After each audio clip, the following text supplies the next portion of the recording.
Kung sawa ka ng pangalawa or pangatlong page lang ang online store mo sa Google, nasa tamang lugar ka. Ngayon, tatalakayin natin ang mga actionable SEO tips na makakatulong sa iyo para i-dominate ang search engine results pages. Sundan mo lang to at pagkatapos ng video na to, magkakaroon ka na ng mga tools para pataasin ang ranking ng store mo sa Google at makuha ang tamang audience ng tuloy-tuloy. Ano nga ba ang SEO at bakit ito mahalaga? Ang SEO o Search Engine Optimization ay ang proseso ng pag-aayos ng website mo para mag-rank ng mas mataas sa mga search engines tulad ng Google. Ang ultimate goal ng SEO ay mag-attract ng organic traffic, ibig sabihin mga bisitang makakakita ng site mo sa mga unpaid search results. Bakit mahalaga ang SEO para sa e-commerce? Libre at high-intent traffic, hindi tulad ng mga social media users na minsan lang makakita ng ads. Ang mga search engine users ay aktibong naghahanap ng mga produkto at solusyon, kaya mas mataas ang posibilidad na maging paying customers sila. Nagbibuild to ng trust at credibility. Pinapakita ng mga pag-aaral na mas pinapahalagahan ng mga consumers ang organic search results kaysa sa paid advertisement. Kapag mataas ang ranking ng brand mo sa Google, nagbibigay to ng aura ng authority sa iyong brand. Sustainable growth. Hindi tulad ng paid advertising na tumitigil mag-generate ng traffic kapag ubos na yung budget mo, ang SEO ay nagbibigay ng long-term benefits. Once na narank mo ng maayos, makikinabang ka ng steady traffic sa mga susunod na buwan or taon pa. Kahit maliliit na improvements sa SEO strategy mo ay pwedeng magbigay ng malaki at positibong effect. Kaya kahit nagsisimula ka pa lang or nire-refine mo yung approach mo, ang mga tips na to ay makakatulong sa'yo. Tip number 1, conduct keyword research. Isipin mo ang mga keywords bilang tulay sa pagitan ng kung ano ang hinahanap ng mga users at ang content sa website mo. Ang keywords ang tumutulong kay Google para maintindihan ang site mo at itugma ito sa mga tamang search queries. Paano maghanap ng keywords? Gamitin ang Google Autocomplete. Mag-type ka lang ng term na related sa mga products mo, tapos hayaan mong mag-suggest si Google ng popular searches. Halimbawa, kung magta-type ka ng best pen for, baka lumabas yung phrase na best pen for journaling or best pen for students. I-explore mo rin yung related searches. Sa ilalim ng Google Search Results page, may kita mo yung mga related searches. Goldmine to para sa iba pang keyword ideas. Gamitin ang mga keyword research tools. Ideal ang Google Keyword Planner para malaman yung search volume at competition. Ang SEMrush naman nagbibigay ng detailed insights kung ano ang rank ng mga competitors mo. Ang ARS naman matutulungan ka kung paano matukoy ang keyword difficulty at potential backlink opportunities. Targetin mo ang long-tail keywords. Ang long-tail keywords usually may 4 or higit pang words at mababa ang competition. Halimbawa, affordable leather journals for students o best gifts for writers under $50.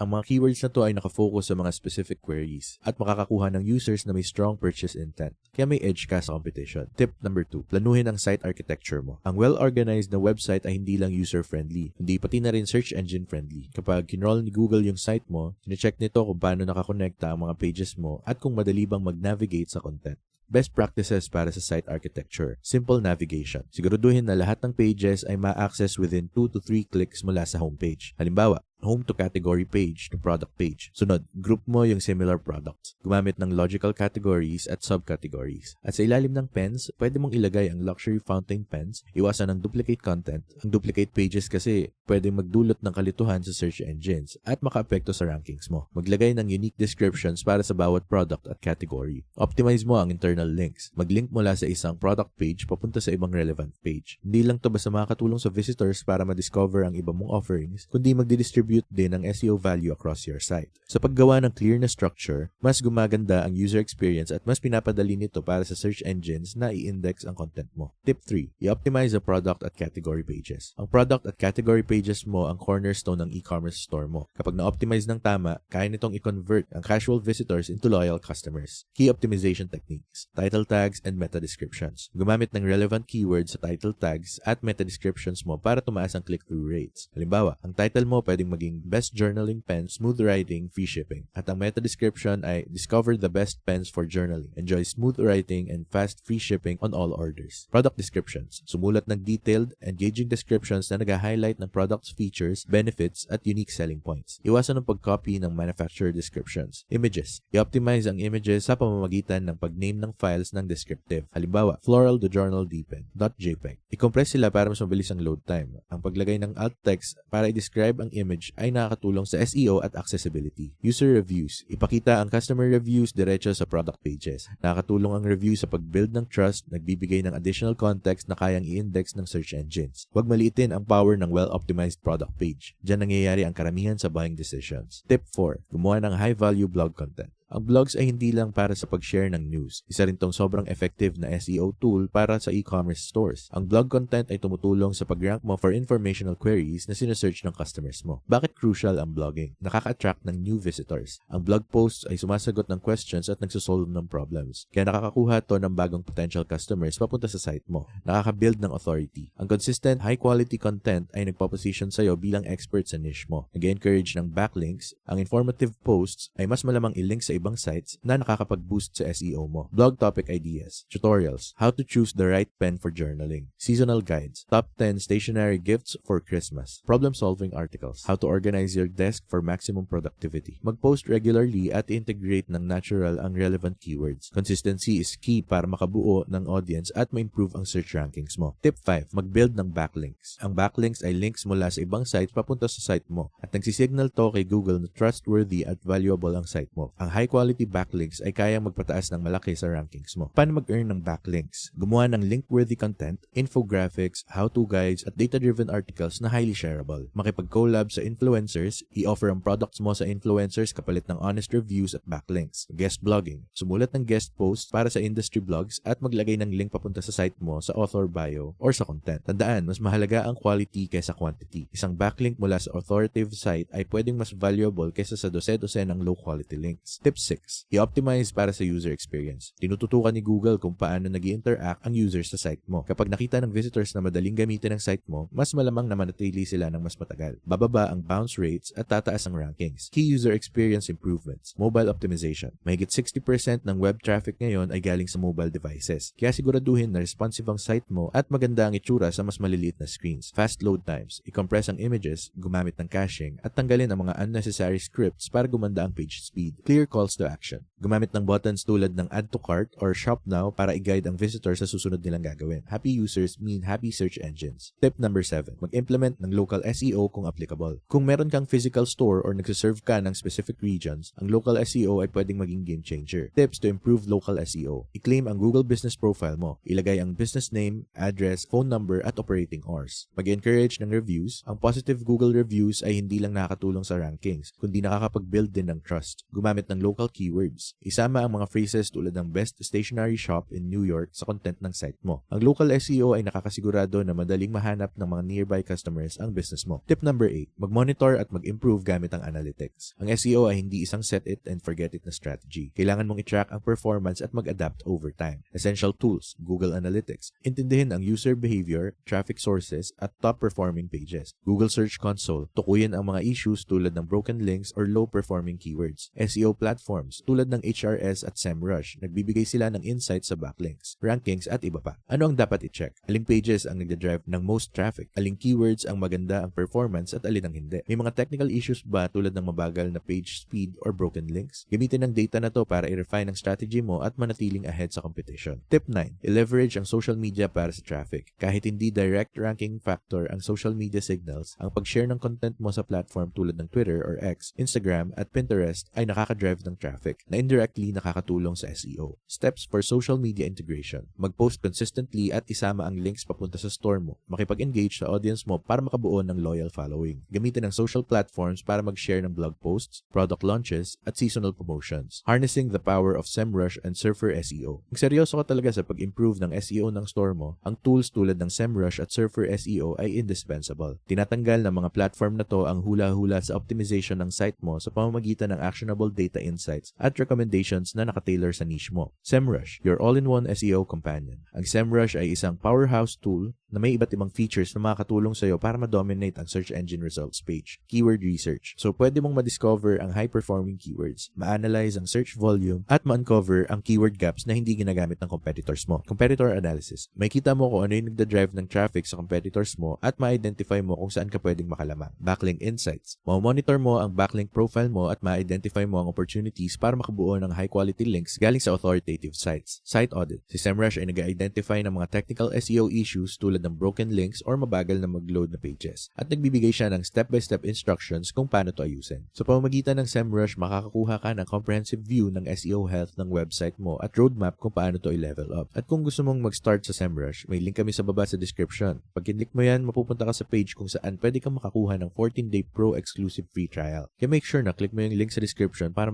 makapag-start ka sa SEMrush. Next, meron tayong Surfer SEO. Optimize your content like a pro. Si Surfer SEO ay nakafocus sa content optimization kaya perfect siya para sa pag-refine ng blog posts mo, product descriptions at landing pages. Meron silang content editor kung saan makakakuha ka ng real-time recommendations para sa word count, keyword usage at semantic terms na dapat isama para masiguradong aligned yung content mo sa top ranking pages. Meron din silang SER Analyzer para ma-analyze mo ang structure at performance ng top ranking pages para sa target keywords mo at maintindihan kung ano talaga ang pinaka-valued ni Google. Meron silang Keyword Surfer Extension. Ang free browser plugin na to ay nagbibigay ng instant insights sa search volume, competition at related keywords habang nagbabrowse ka. Ang tool si Surfer SEO ang tutulong sa iyong makagawa ng content na hindi lang engaging para sa users kundi pasado rin sa criteria ng search engine algorithms. Kung gusto mong itry yung Surfer SEO, meron tayong link sa baba ng description para dyan. Why these tools work well together? Ang pagsasama ng strategic data ng SEMrush at ang content optimization insights ng Surfer SEO ay nagbibigay ng seamless na workflow. Pwedeng gamitin ang SEMrush para mag-identify ng high-impact keywords at ma-analyze ang competitors. Dalhin yung keywords na yon sa content editor ng Surfer SEO para ma-fine-tune ang content mo at ma-maximize ang ranking potential. I-monitor ang progress gamit ang performance tracking ng SEMrush at i-adjust ang strategy mo kung kailangan. Whether gumagawa ka ng comprehensive content strategy or nire-refine mo lang yung specific pages, itong mga tools na to ang go-to solutions mo para sa measurable SEO success. Kung gusto mong itry kahit alin man dyan sa mga pinag-usapan natin, may kita mo yung links nila sa baba ng description. Affiliate links to, ibig sabihin makakakuha kami ng maliit na commission kapag ginamit mo sila. Pero walang dagdag na bayad para sa'yo. At malaking tulong tong commissions na to para masuportahan ng channel, para makapagpatuloy kami sa paggawa ng free content katulad nito. So kung gagamitin mo sila, thank you so much in advance. Final thoughts. Siguro mukhang intimidating ang SEO, pero ang totoo tungkol lang naman to sa consistent at intentional na actions. Mula sa keyword research hanggang sa paggawa ng valuable content, ang pag-optimize ng store mo ay magpapataas ng visibility mo pati na rin ng sales. So alin sa mga tips ang una mong itatry? Comment mo sa baba. Don't forget to like, share, and subscribe para sa mas marami pang e-commerce insights. Hanggang sa susunod, thank you for watching and takits tayo sa next video.